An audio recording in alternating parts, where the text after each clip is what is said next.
سعودی عرب میں ہفتے کو مزید 99 افراد کے کورونا ٹیسٹ مثبت آنے کے بعد مملکت میں مجموعی مریضوں کی تعداد 1203 ہو گئی۔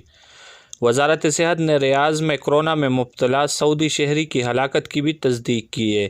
اب تک کورونا سے ہلاک ہونے والوں کی تعداد 4 ہو چکی ہے، جبکہ وبائی مرض کورونا سے اب تک 37 افراد صحتیاب بھی ہو چکے ہیں۔ 10 مریض بیرون ملک سے آئے تھے، جبکہ 89 لوکل کیریئر سے متاثر ہوئے۔ ہفتے کے دن سب سے زیادہ ریاض شہر میں کورونا وائرس کے مریضوں کی تصدیق ہوئی، جن کی تعداد 41 اور الخبر میں 1 مریض کے کورونا میں مبتلا ہونے کی تصدیق ہوئی۔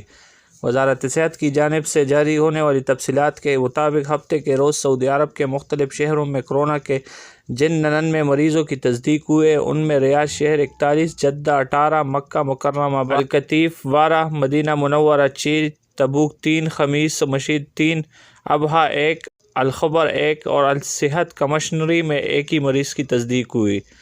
وزارت صحت کے ٹویٹر اکاؤنٹ پر کہا گیا کہ ہفتے کے روز جن نئے مریضوں کی تصدیق ہوئی ان میں سے 10 بیرون ملک سے آئے تھے، جبکہ 89 لوکل کیریئر کی وجہ سے اس وبائی مرض کا شکار ہوئے۔ وزارت صحت ڈاکٹر محمد العبدالعالی کا کہنا ہے کہ سعودی عرب کا شمار دنیا کے 10 بہترین ممالک میں ہوتا ہے، جہاں کورونا وائرس کے حوالے سے مثالی حفاظتی انتظامات کیے جا رہے ہیں۔